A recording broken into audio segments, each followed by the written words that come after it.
lifetime, the things that she did that were not seen. 1992 was the 200th anniversary of the White House. And an organization called Very Special Arts did something nationwide that year. The Very Special Arts uses arts of all kinds to work with special needs kids. And it's a wonderful organization. They're wonderful kids. And that year they were having all these kids draw pictures of the White House. And they were going to send them the best pictures from each state were sent to Washington.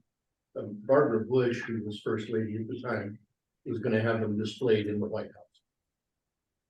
Well, we agreed at the library to display the Georgia drawings here during a month when we had no special traveling exhibits coming in.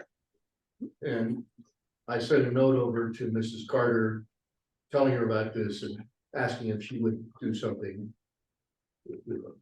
And I got a very pro forma answer back. We're sorry, but Mrs. Carter hasn't respect about that. My fault. I should have gone over individually and said something, but by happenstance, about a week later, Barbara Bush was in Atlanta and Mrs. Carter was going to show her the museum. And I was told to be down there in case they had any questions. So we make the tour of the museum and I'm just kind of following along, you know. And they got to the end and Barbara Bush turned and said, Rosalynn, I'm working with this great organization called Very Special Arts. And if there's anything you could do, I would really appreciate it. And Mrs. Carter said, oh, well, I'd love to. So wise ass me. I said, as a matter of fact, Mrs. Carter, oh yes, I'd love to.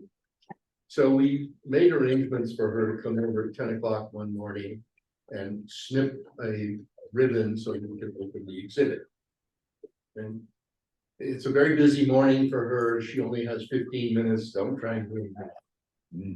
And we had Very Special Arts had arranged to have a bunch of very special artists there demonstrating for these kids. And we were going to put them out on the back of the museum on the grounds and run a kind of county fair thing to walk around. And of course, we've now grown beyond the 5 that we were going to hang, and we've got 15 and their mothers, which are worse than the kids. And that morning it poured rain.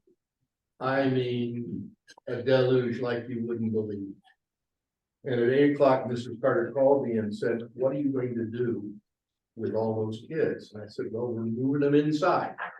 And I'm going to be doing finger painting on the floor of the museum. And, you know, and she said, I'll be over and help. At 9 o'clock, when the kids started arriving, Mrs. Carter was there. And Mrs. Carter was there with those kids until noon. Each kid got a picture taken with Mrs. Carter in front of the painting they had done. She sent individual letters to each one of those kids, each one of their parents. Nothing, you know. Her scheduler didn't talk to me for a couple of months afterwards. But the only people that saw that were those 15 kids and their parents. And that got her nothing except the fact that those kids were there and something had to be done with them.